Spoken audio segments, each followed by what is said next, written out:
You're about to enter the arena and join the battle to save America with your host, Sean Parnell. Good evening, America. Welcome to Battleground Live. This is the show where we kick ass and we take names and we lock horns with the radical left. We never quit. We never surrender from sea to shining sea and everybody in between. Welcome, Patriots, on this glorious Friday. And thank God it is Friday, folks. 5 days in the books now. Trump's presidency is off and running. He's got more done in 5 days than Biden has done in 500. The guy is... He's just on fire. The title of the episode is I'm Not Tired of Winning. Well, I mean, the truth is because I'm not tired of winning. Trump is not wasting any time just unraveling the radical left's agenda.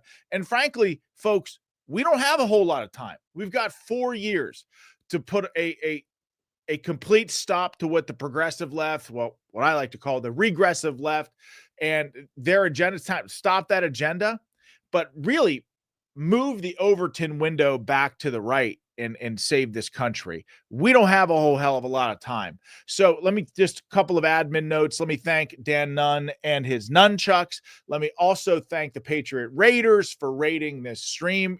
Both of you both of these groups are great Americans. And if to the battle crew, if you're not following Dan Nunn and the Nunn Report, or you're not following Patriot Raiders, you definitely should go support these Patriot groups because they're amazing. Also, make sure you smash that like button, that little gray thumb beneath the video. When you smash it, it turns green. When you smash the like button, it helps us make the leaderboard on Rumble. Very, very excited about that because we make it because of you. And this is your show, and it always will be. Now, we've got Bryan Dean Wright on deck, so we'll be talking to him about everything under the sun. And very excited to do it because I thought I had him lined up for last week, but had Bryan's just a very busy person. So couldn't lock him down for last week. So we've gone probably 2 weeks now, gone through some BDW, some Bryan Dean Wright withdrawal. I know you all absolutely love Bryan Dean Wright. I think he's the best, but he is on deck for tonight. Super excited to talk about him. Okay, and let me tell you, let me thank you, some of the people who have thrown some Rumble Rant tips in the show.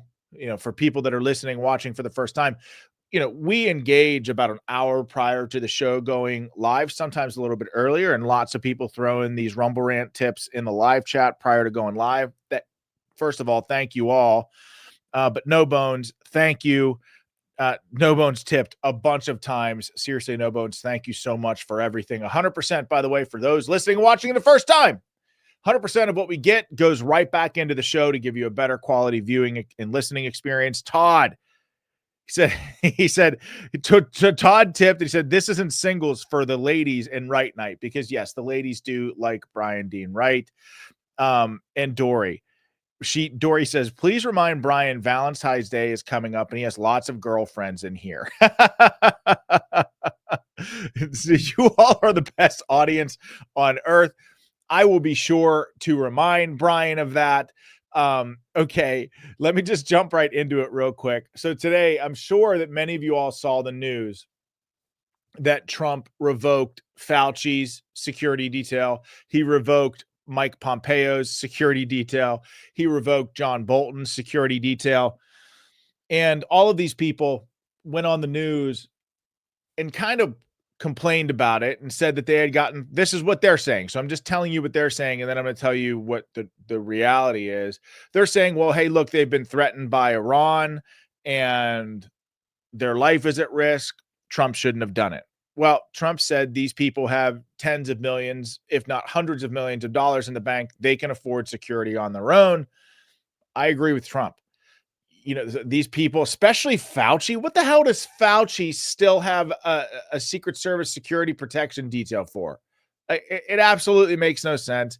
They should, that this needed to happen. And by the way, the American taxpayers are saving over $42 million a year doing it. So I'm for this. Okay, let's segue very quickly to the Hegseth vote. Hegseth confirmation vote. Now, this is the big one. This isn't the vote out of the Armed Services Committee. This is the vote for cloture was yesterday to basically say, okay, we're done. We got 30 hours to signal to everybody, got 30 hours left in debate. That 30 hours is up tonight. The vote, Hegseth confirmation vote, is tonight at 8 p.m. Eastern Standard Time. Everything hangs in the balance. And what I'm hearing, talked to a couple senators today, what I am hearing is it is very, very close. Now, we had 51 votes yesterday. We lost Murkowski and we lost Collins. Can I also just say I'm far more upset with Lisa Murkowski than I am with Susan Collins. I would not vote like either of them were I in the Senate. But maybe for those who didn't hear my logic, let me explain very quickly. Suzanne Collins represents the state of Maine. That is a Democrat state. That is a liberal state. Yet somehow, as a Republican, she manages to win it.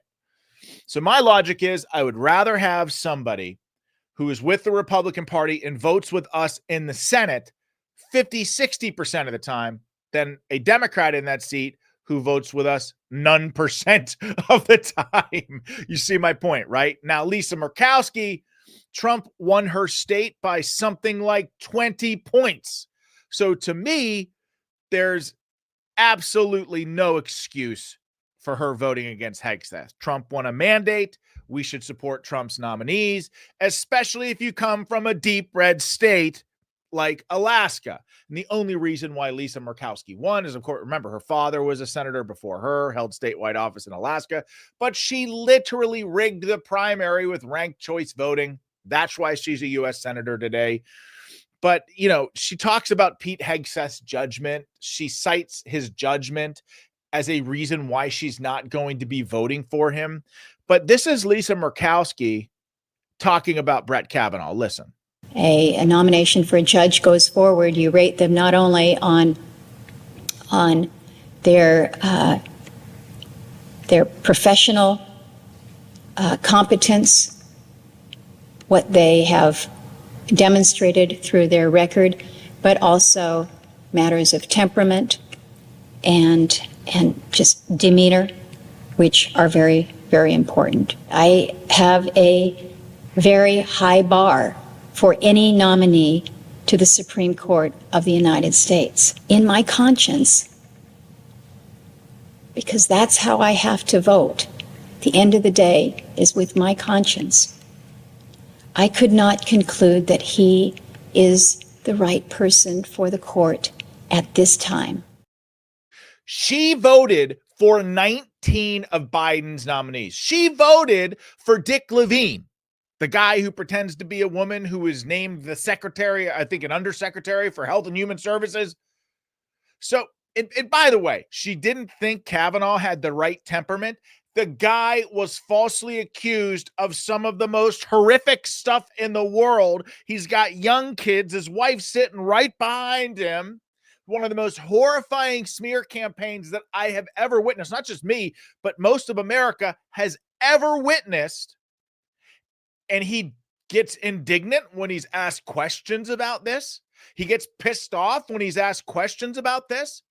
And here you have Murkowski saying, oh, well, he didn't have the temperament. I mean, I think the guy has a right to get angry, frustrated, and indignant when he's falsely accused of horrifying crimes in front of his children. But the fact that Lisa Murkowski, again, from Alaska, a state that President Trump won by 20 points, the fact that she's citing Pete Hegseth's judgment and anonymous allegations is a reason why she won't vote for him, to me, is abhorrent. And Elizabeth Warren, Pocahontas, has been out there taking swipes at Pete Hegseth, saying that the Secretary of Defense, it's the most important cabinet nominee, which I would agree with her there. But she says he has to be ready to go 24 hours a day, 365 days a year. I mean, for the love of God, the Secretary of Defense Austin, who was responsible for the Afghan surrender, who left billions of dollars of our equipment and weapons in Afghanistan, disappeared for 4 weeks and did not tell anybody where he went. You heard that right. Our own Secretary of Defense under Joe Biden went AWOL. He had surgery. The surgery didn't go well. I mean, I'm glad he's okay, but what if he was not okay? He didn't even tell the commander-in-chief.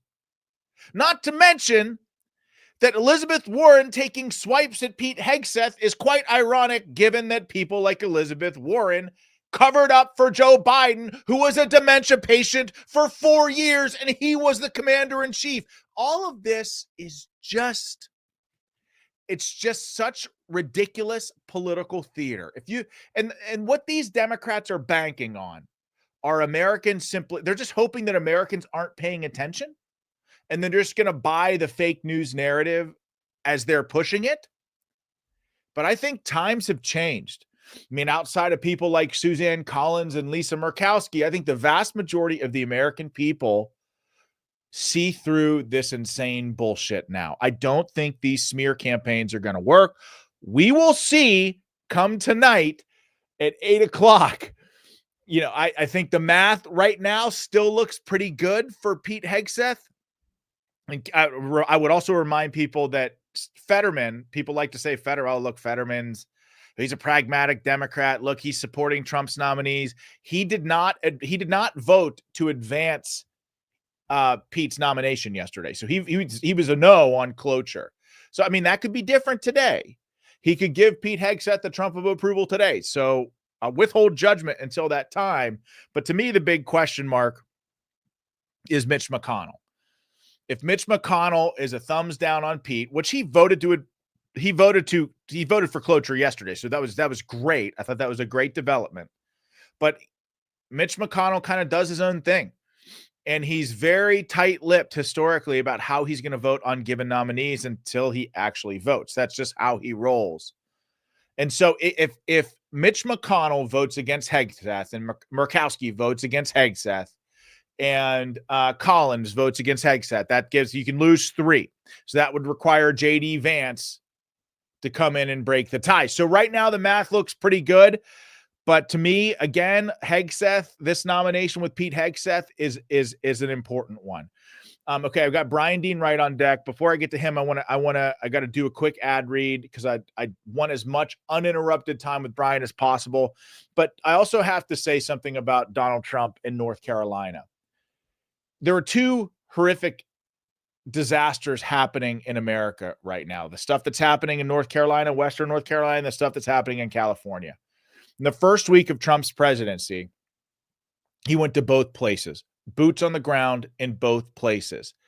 And he gave survivors, especially in the North Carolina of the horrible floods, he gave survivors a platform to tell their story. And this resonates with me deeply because I think so much of being a good leader and a good servant leader is showing up. Not just when times are good, but especially when times are very, very bad. Just being there with people, listening to what they're saying, telling them that you have their back. That to me is so much about what it means to be a leader. And Trump did that. Listen to him engage with this woman who lost everything in North Carolina. And then I'll do a quick ad read, and then we'll get to Bryan Dean Wright, get his thoughts. I'm a pastor Nick's, our church right down the road. We had only purchased in May, and it's a big church. We're a small congregation, and I had people say, "What are you going to do with this big building?" And I said, "Only God knows." And we had our dedication, and the storm came the next week, and the outpouring of people. My son brought the first load of supplies, and from there, I stayed there for about 3 months. I slept on the floor for about 3 weeks because the need was so great. The people were so devastated, and I said, I want to be here for them. And they were coming in just day and night, so there's really no need for me to go home. But we had people from Kentucky, Tennessee, Texas, Indiana, Oklahoma, people from all over. We have not received any help, like from the government or anything. But I said, Lord, if you want us to do that, people. So they came from all over the states. But FEMA did nothing. It was the locals. Wasted time and money. The locals and the people that knew us. And before the week was over, our church was so packed with supplies we couldn't even walk. Even in our sanctuary, it was up to the platform of things, and in our halls and in our rooms, and we're just now beginning to get a little straightened out. But somebody said, how long are you going to be here? I said, I'm going to be here through the winter and even on, if possible, because when you meet people that's been through the struggle, I had a little lady come up, and I said, can we do anything special for you? And she said, I don't want to be selfish, but said, could I have a cup of coffee?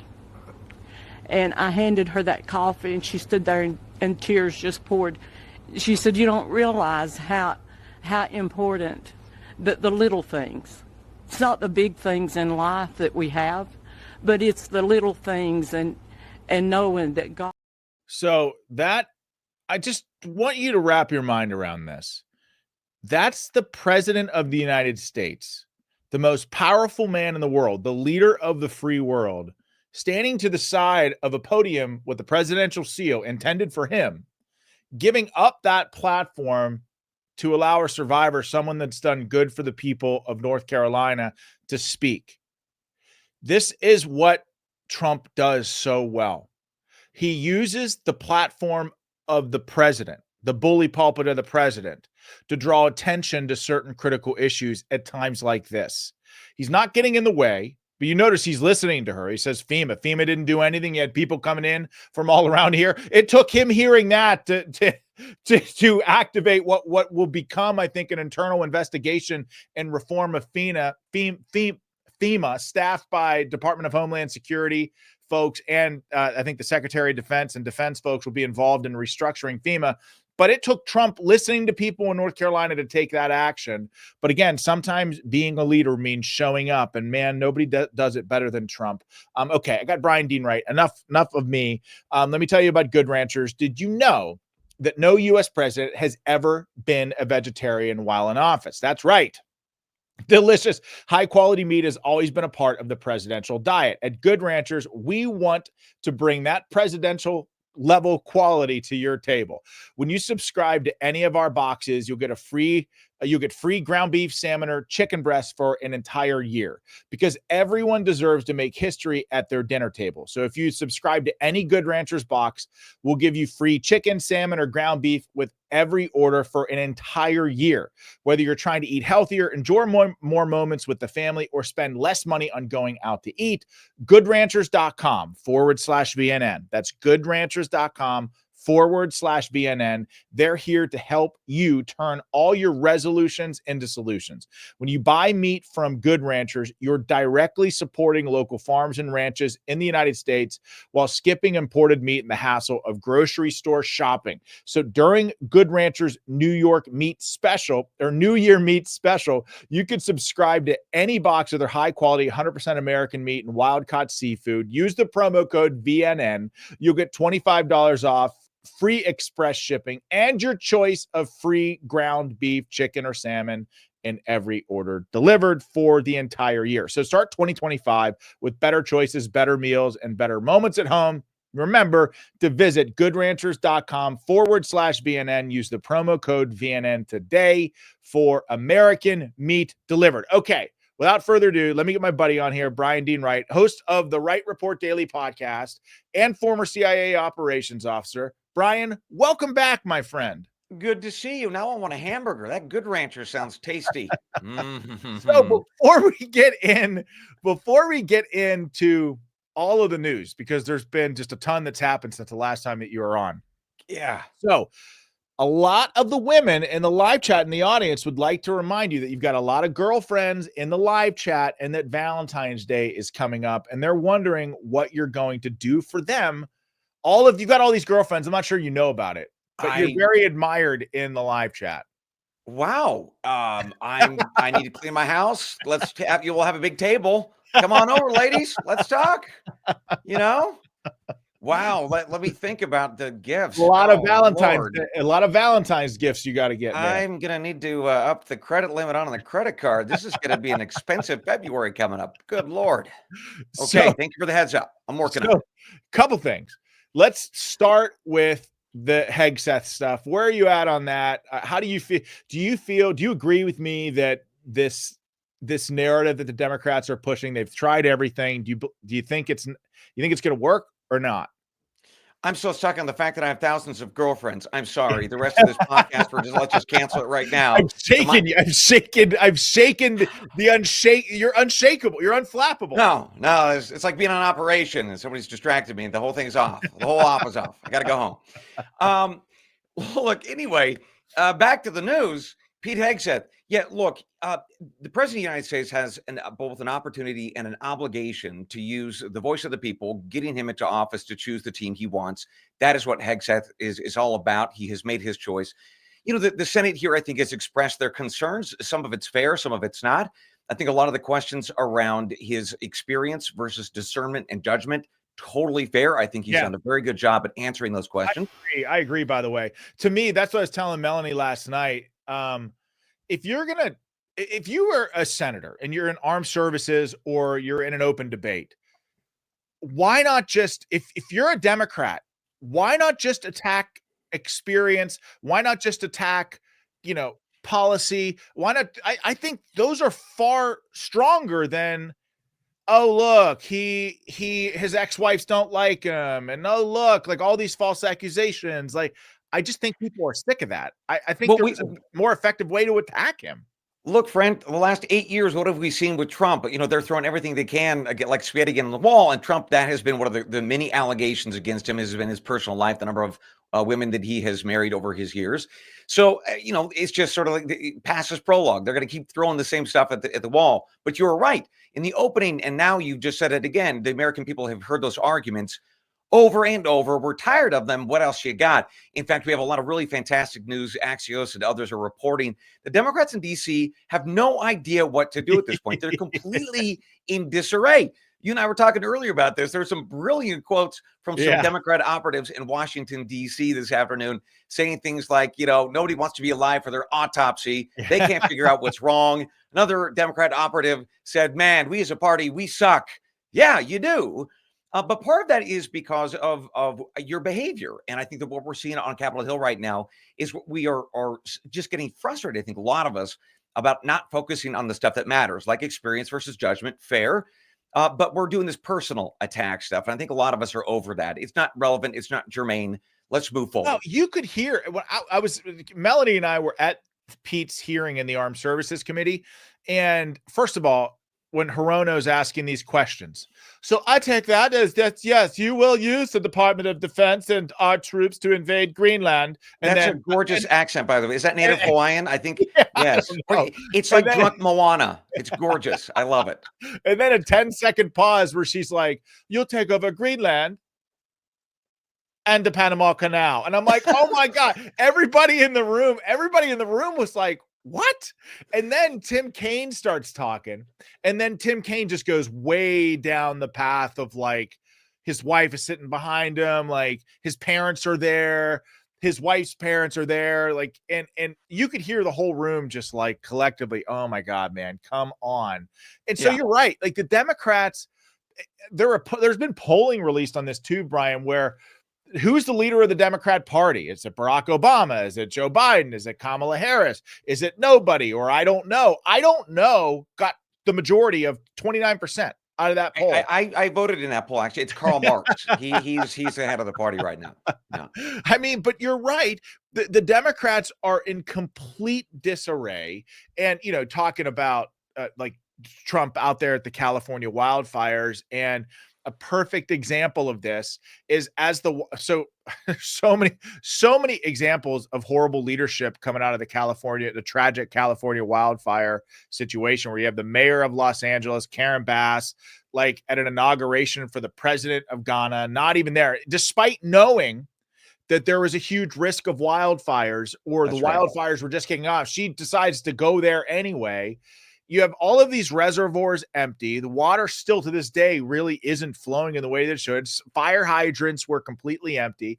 An overt focus on diversity, equity, and inclusion. What are the chances that all three fire chiefs, by the way, that make between $300,000 and $500,000 a year, are all lesbians? I'm sorry, I got nothing against gays, lesbians, anything like that. But like, No, what are the chances you of have all plenty three of those videos? Anyway, but the point is, compare what you just talked about with Karen Bass to what President Trump is just doing in North Carolina. He's going out and he's speaking with the people. He is there with them. That is politically speaking, that is one heck of a contrast. All right, that you got a man who is of the people and understands that. And speaking of Los Angeles, one of the things you and I have talked about before, a lot of people, if you're unaware of this, you should be aware of it, and that is the fact that the LA Times owner has said recently, I mean, this is a guy who's on the left, he has papers on the left, saying this last election showed and demonstrated that Donald Trump and the Republican Party represent what the Democrats used to be. And that was fighting for and with the working man and the working woman. They understand that their party on the left is no longer what it used to be. And I think that that is part of the struggle in Washington, D.C. right now, and why they're throwing this garbage at our dear friend, Mr. Hegseth, because they got nothing. Their party is nothing, because 10, 15, 20 years ago, they decided to embrace the radical left. And now the country said, we don't want that. Lock, stock, and barrel. We think it's all trash. And we think you're trash because you've adopted that. So that is why the party, we could laugh and chuckle, and we should, at saying, and watching them even describe themselves as dead and dying and having an autopsy and that they suck. Sure, all that's true.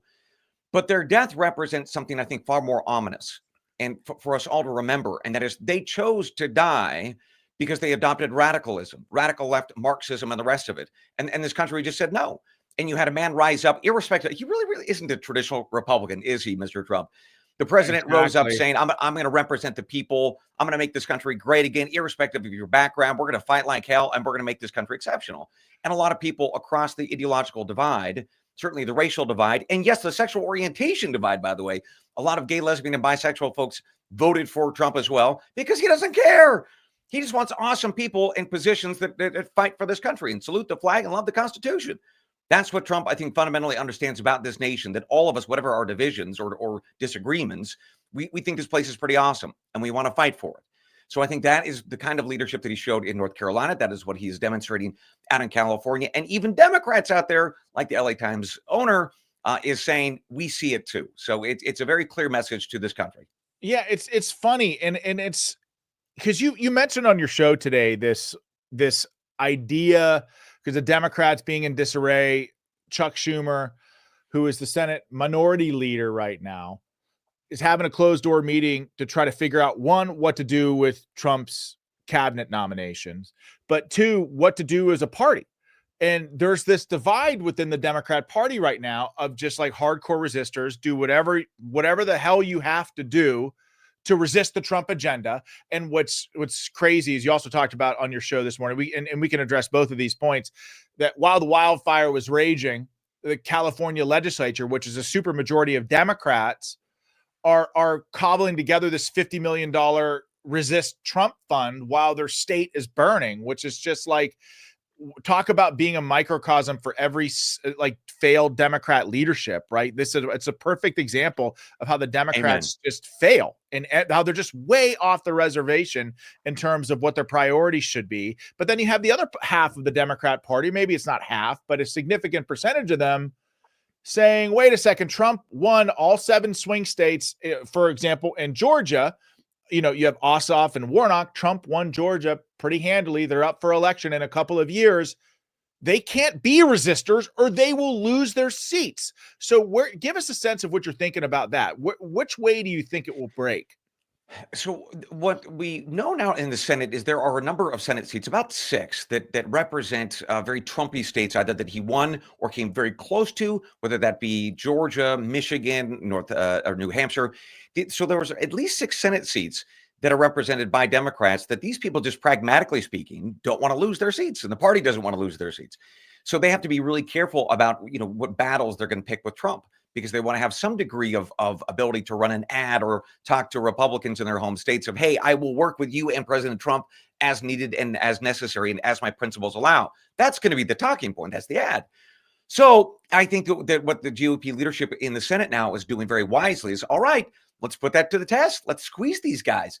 The Laken-Riley Act was one of the first this past week. That did pass because it got a lot of Democrat support.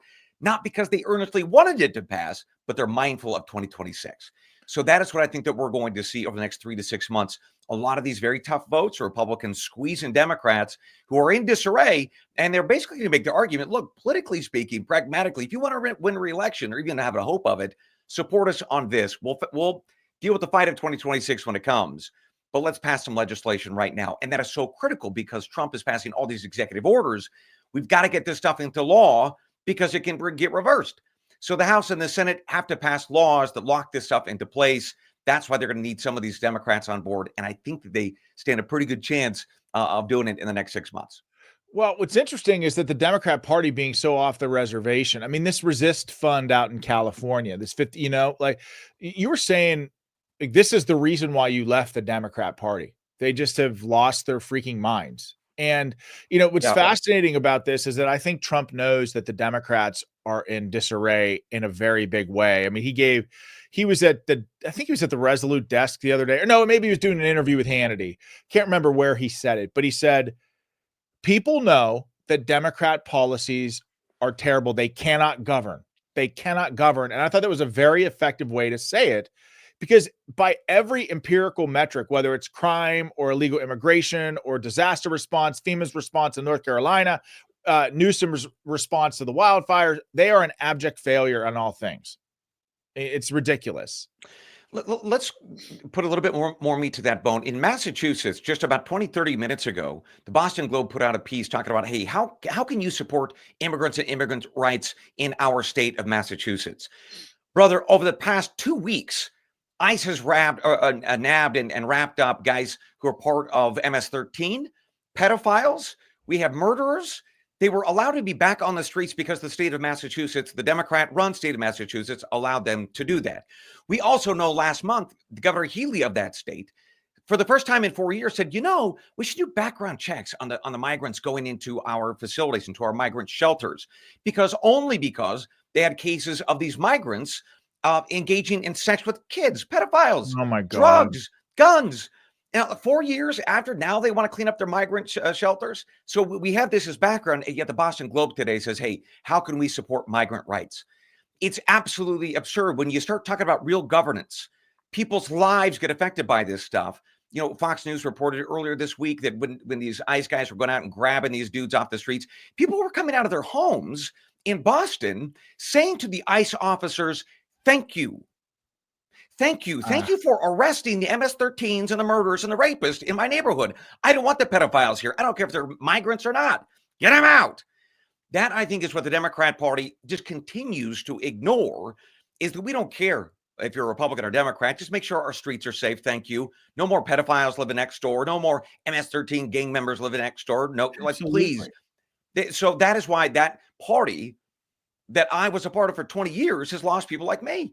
Because at the end of the day, we love our country, and we are just normal humans that want safe neighborhoods. So that is the underlying collapse of the Democrat Party. It's crazy.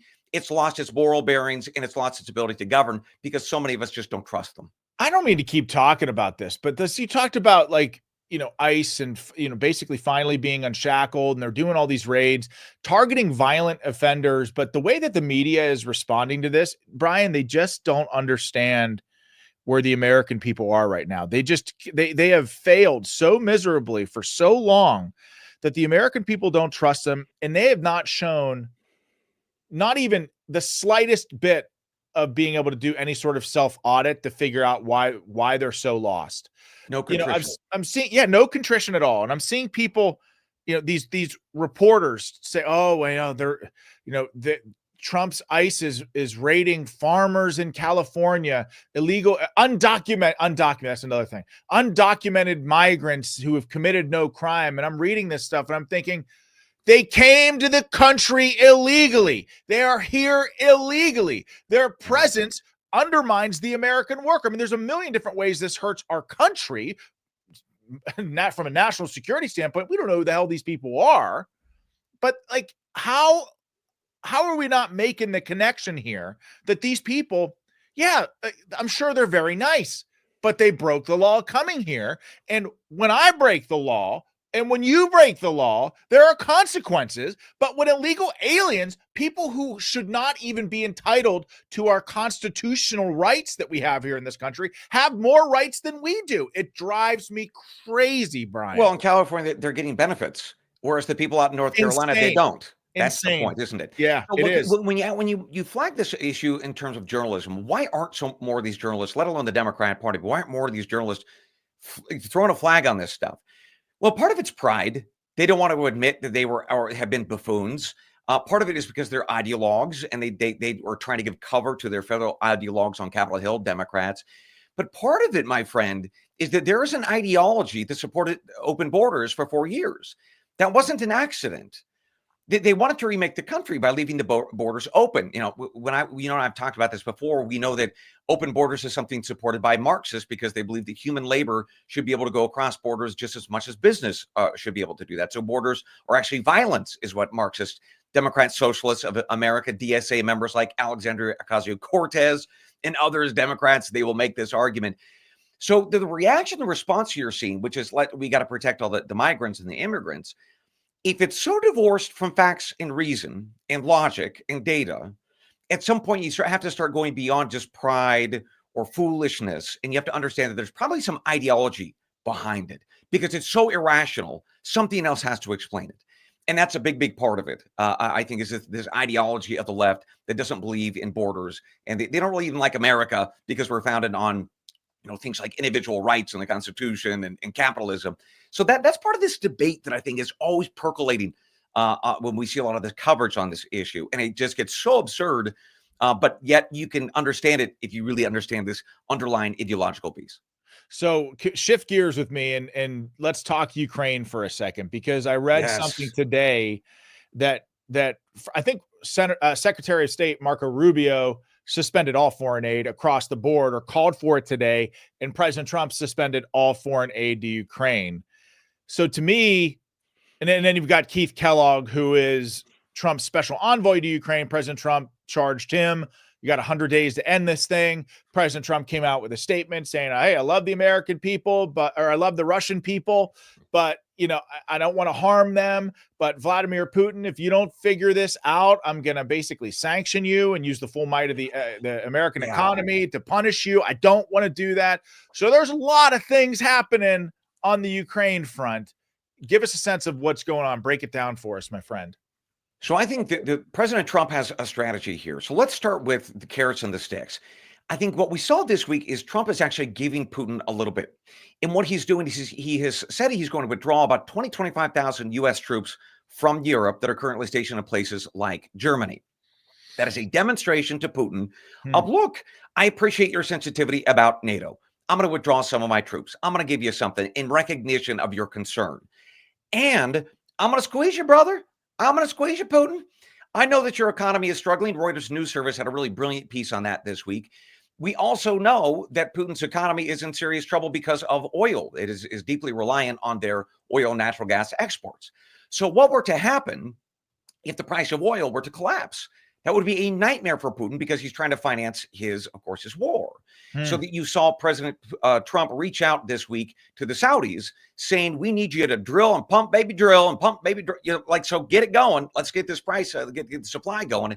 Let's push down the overall cost for a barrel of oil. That will squeeze Putin as well, even if he doesn't want to end this war in Ukraine. So I think that we're starting to see this. And by the way, you and I talked about this separately, that Mr. Trump is also talking about, extending more aid to Ukraine. His team is talking about, maybe we need more draft members out of Ukraine. Whether they really mean that, I don't know. Oh yeah, let's expound on this. I'm so glad that you brought that up. I've been meaning to talk about this on the show for some time now. But the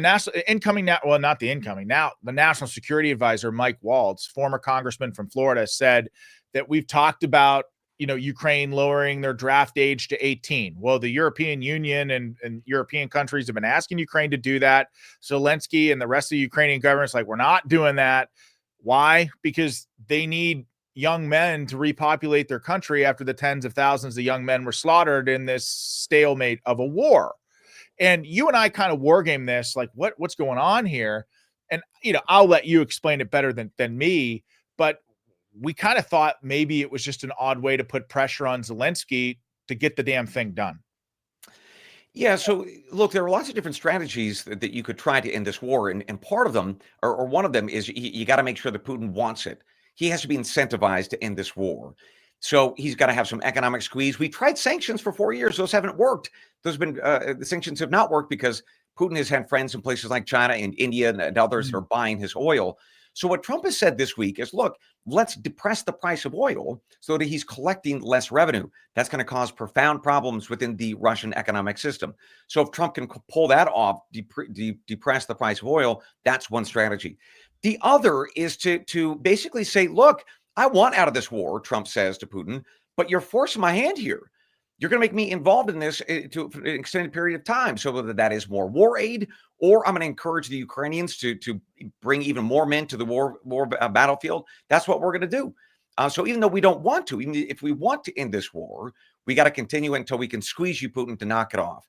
So I think that is part of the strategy here. It's a little bit of carrot and stick. And I think Trump withdrawing 25,000 NATO troops is a demonstration to Putin of like, I'll make a deal with you, but you got to meet me halfway. All right. So I think that that's what we're going to see over the next number of weeks and months, is Trump reaching out to Putin to say, I'll make a deal with you. We can do this easy way or hard way. If you want to do the hard way, I'm going to squeeze your oil prices. I'm going to collapse your economy. And oh, by the way, that is how the Soviets eventually met their demise. If we recall, that was one of the ways that Reagan did it, was with an energy war and crushing the internal Soviet economy. So I think that Putin's got to be wise here. If he knows he's dealing with a guy who's pretty serious about trying to end this war. It's just some carrots and sticks here.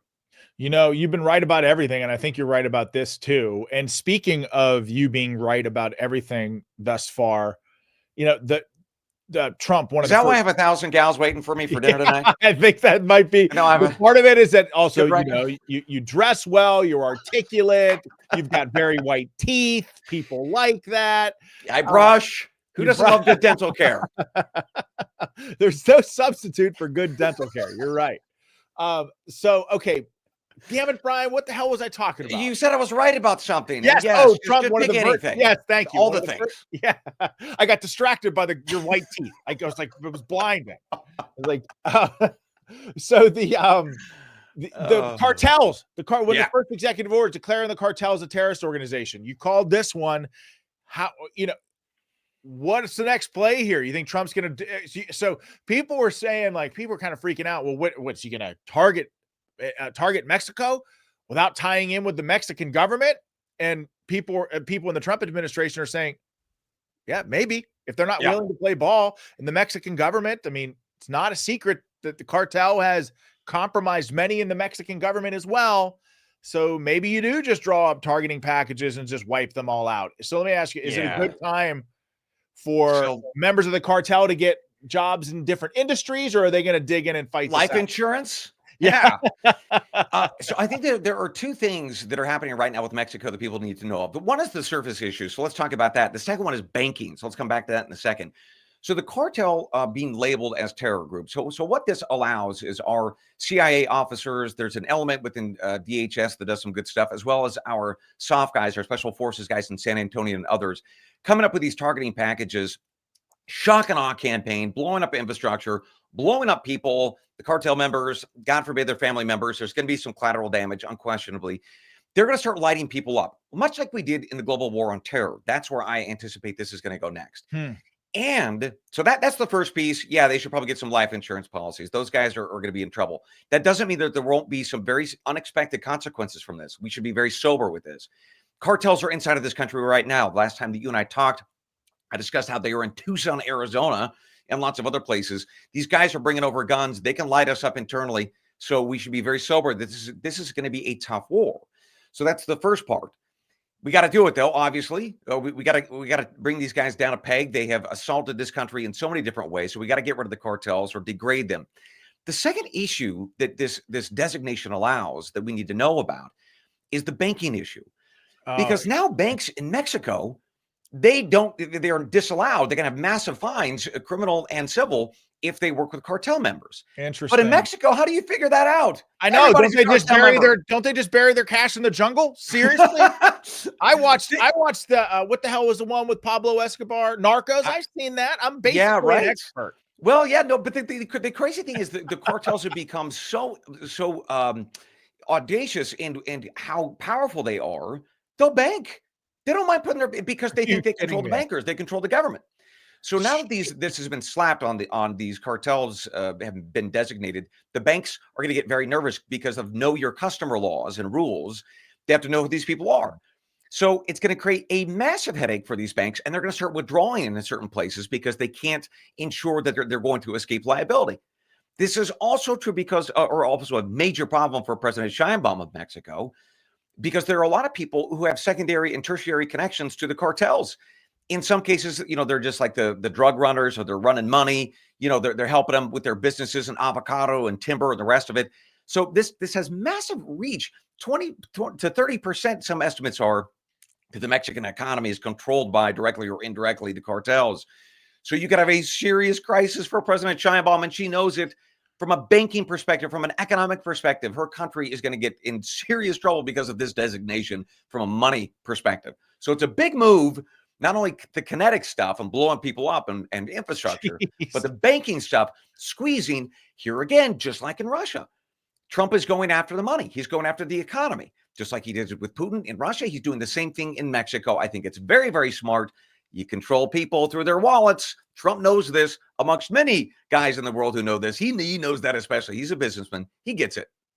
So Trump called the prime minister of Denmark today, and apparently the prime minister of Denmark and the government in Denmark is kind of freaking out, and I'll read it to you.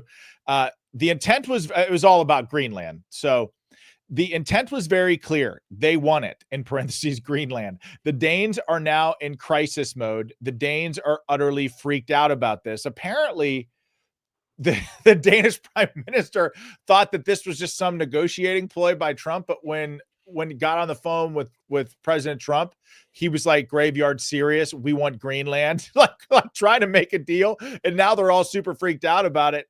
He wasn't messing around. He's for real. Yeah. Yeah, I would have loved to have been on that call. Can you imagine? She's like, what can we do, sir, to convince you? I want it. I just want it. I'm going to build a beautiful building, the biggest one you've ever seen. It's going to be on Greenland.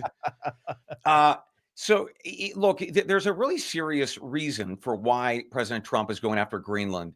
Bottom line is he does not want Russia or China to control it directly or indirectly.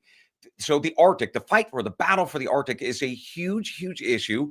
And I think the president understands that Greenland is very vulnerable, in no small part because Denmark's not going to be able to defend that island. They're not going to be able to do it. So the United States can and should. And sure, of course, Trump also knows that there's a lot of mineral resources on Greenland, but we should also be very sober about that, trying to get at those minerals underneath God only knows how many feet to a mile of ice and such. This is not a great place. We should go to and mine in Alaska. That's a much better place to go get our stuff if we want to do that. But he understands that this is a strategic play. And to have the Russians or the Chinese control Greenland between the United States and Europe, that's a no-no. We're not going to do that. Denmark can't control or take care of it. So we need to solve this issue.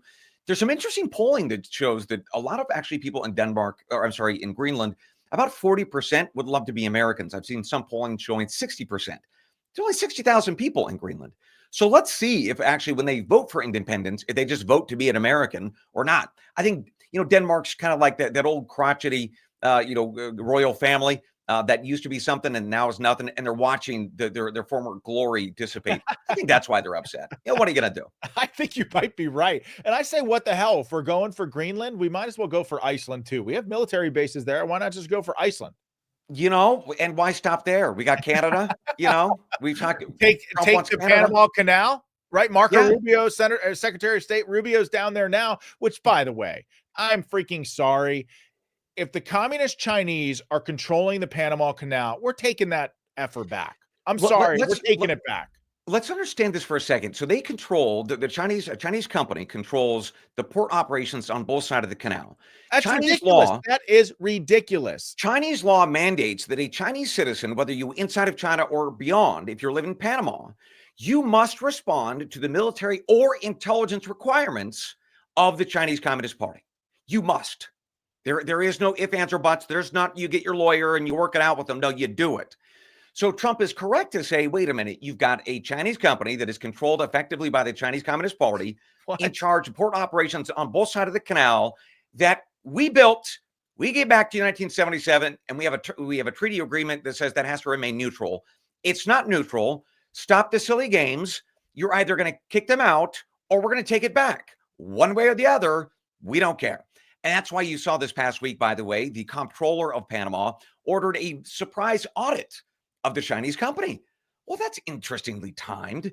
So what I am wondering is that the Panamanian government, who is led by a conservative, by the way, a conservative president, he understands that they're in trouble. And so he's going to send in his auditors. They're going to find some magic bean somewhere that shouldn't be there. And they're going to kick out the Chinese as a pretext. That's how I expect this to go. It might not happen, though. Who knows? The Panamanians might go crazy. The Chinese might go crazy. President Xi probably doesn't want to give up control of this canal. So that's why I expect actually with the Chinese relationship, Trump and his team are probably going behind the scenes, working out some drug deals with Xi to be like, look, we have a lot of problems with each other. You got to get out of Panama. Sorry, friend. Like this would be us hanging out in like, Myanmar, like in your back door. So it's not going to work. Well, you got to get out. There's a treaty here, right? Isn't the whole Panama Canal thing codified in a treaty? I say just take it back. I like where your head's at. That's ours. I'm over. I want Panama. I've gotten to a point where, okay, so you've explained this so brilliantly on the show before about cultural Marxism. It's like, these empires, these colonies, like we're taking it back. We're equaling the scale. I'm sorry.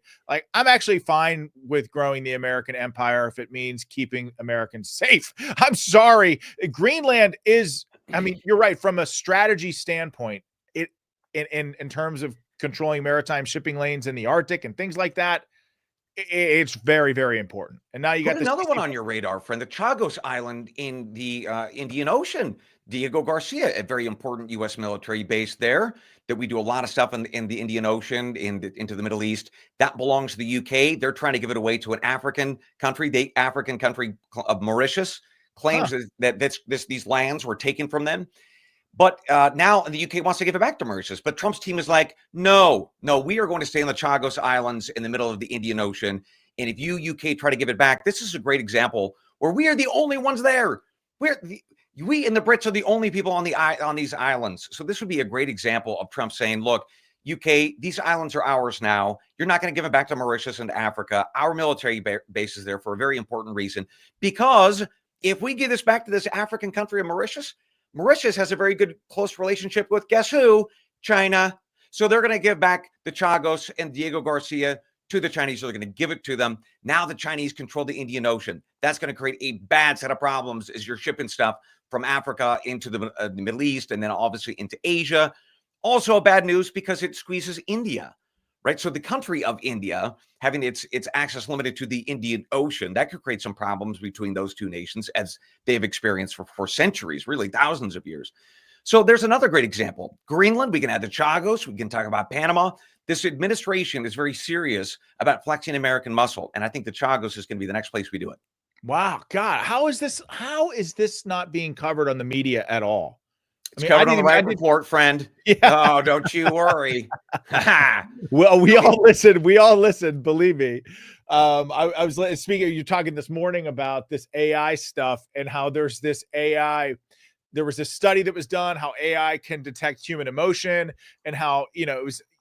For example, listening to like a shareholder call, a CEO talking about a company's P&L, profitability versus loss, and the AI can actually detect in that CEO's voice whether he's depressed or not, which could lead to all sorts of crazy stuff. So give us and by the way, Trump signed some executive order on artificial intelligence. Elon Musk is kind of pissed off about it. When Trump was asked about it, Trump was basically like, yeah, Elon Musk doesn't like the guy who's involved. I don't like plenty of the people that I do business with either. I don't blame him. So that's kind of how Trump handled it. But give us a sense of what's going on in the AI world.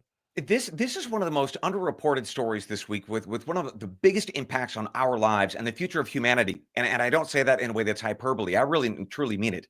For folks who are unaware, the AI revolution, what Silicon Valley is trying to do, they are trying to recreate the human mind through these supercomputers, through a chip, a company called NVIDIA creating something called a GPU. It processes information at a much faster pace and scale, lots of video. Anyway, the point is, the AI revolution is trying to recreate the human mind. Well, imagine if you could do that and put it in lots of different kinds of products and services, but also if you put it into a humanoid robot.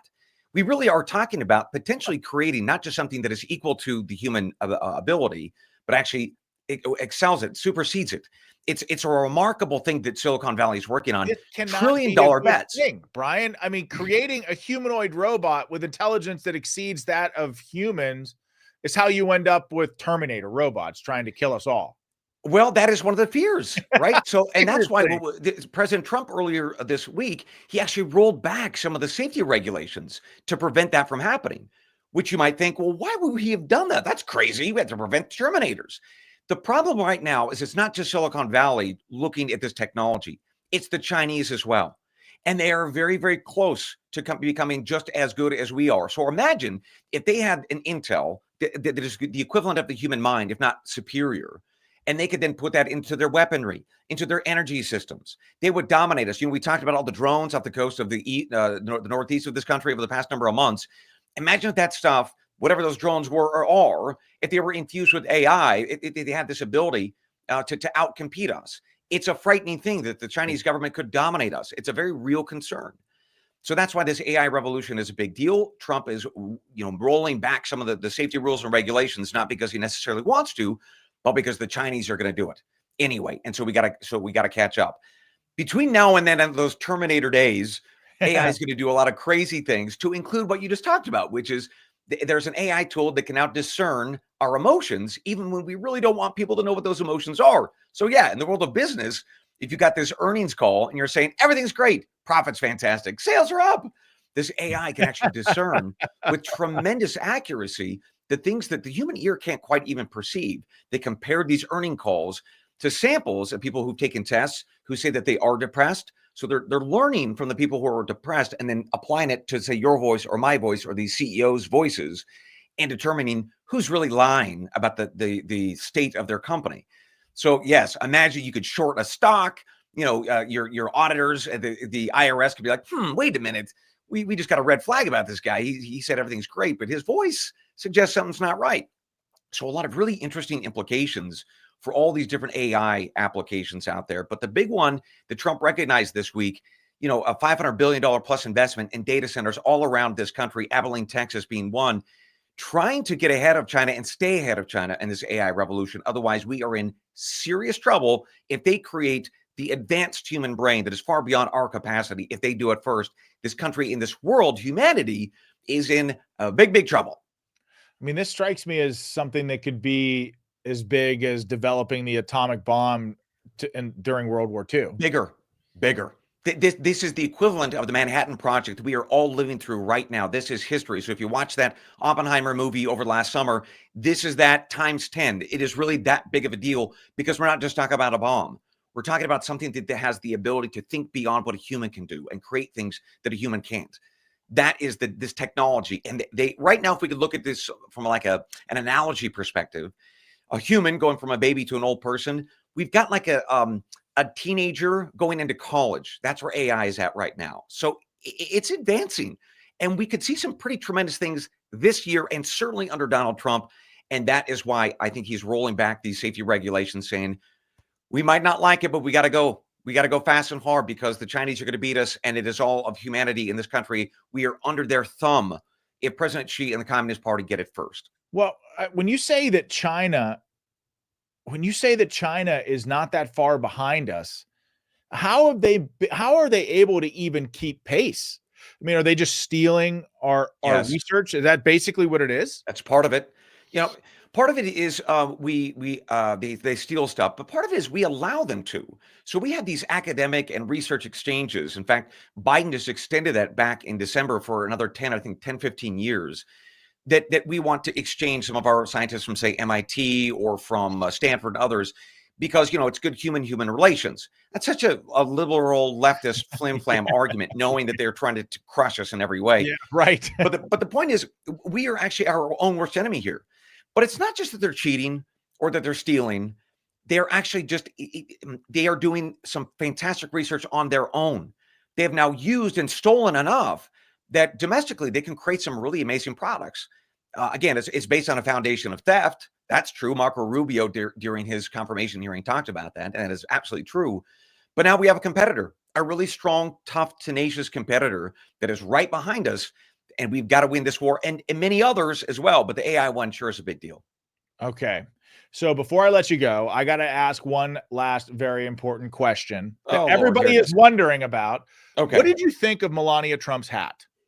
Oh my gosh. I was like, girl, you stole mine. Where'd you get it? I thought it was my closet. No, I don't have that kind of hat. That's like, where in the world is Carmen Sandiego? That gal came in ready to fight. I was ready for her to pull out. I think she did too. I think she did too. I thought it would, the hat was going to be like, bladed on the end. She throws it like Odd Job or something in James Bond. I thought she was going to throw it at a Democrat in the crowd or something. If I were to be abroad and see that, knowing this situation, I would say that it's a very clear signal from the family and from her of like, we're back. This is a very clear signal to you all who try to crush us. Like, we're coming for you. And I'm calling the shots. The lady with the hat. Yes, this is about vengeance, and I'm going to look hot as I slit your throat. Okay, my friend, tell us where we can find you and how we can support the Wright Report. Well, Melania's closet, clearly I'll be in there trying on her hats. You can find me there. But if you can't get in the White House, well, you can find me on your favorite podcast platform, The Wright Report, like the Wright brothers. I even have my mug today. Look at this. Here we are. Everyone wants one. Everyone's been saying they want to get a Wright Report mug. You know what? These are made in America, which is awesome. Made in Arizona. But gosh, sending these things in the mail. Have you seen the cost of this stuff? We need Trump to get on top of this shipment stuff. It's too expensive. It's very expensive. Having your own merch it's not, the logistics of it are tough. Yeah. The making of it is fun. That's the cool, fun, easy part.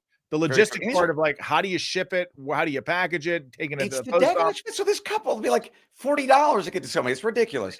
Anyway, bottom line is you can listen to the podcast. You can do it for free if you want, all your favorite podcast platforms, or you can look at all the research that I do every day. I put out transcripts. All the links are in the transcripts, so you can double check my work. That is wrightreport.substack.com. $6 a month, $70 a year. But otherwise, every day, no later than 5 a.m. Eastern. You can find me Monday through Friday. All right, my friend. Have a great weekend. Hope to see you soon. Talk to you later, brother. You got to be well. All right. See you, Bryan. That is Bryan Dean Wright. Listen, definitely follow, subscribe to his podcast. Go subscribe to his Substack as well. It is well worth it. Trust me, folks. It's money well spent. And again, we've got to support independent content creators. It's so important. Smash that like button, that rumble button, that little gray thumb beneath the video. Smash it, turn it green. It helps us make the leaderboard.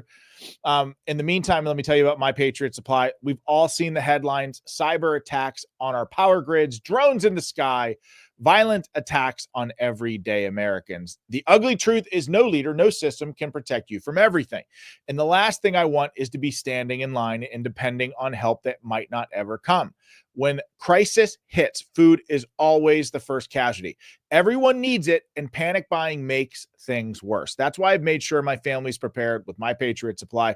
Their 4-week emergency food kit gives you the nutrition you need to stay strong in a crisis. With 2,000 calories per day and 100% of your daily value, 12 essential vitamins and minerals, this kit keeps you going when every meal matters. Right now, they're offering $50 off their 4-week food kit.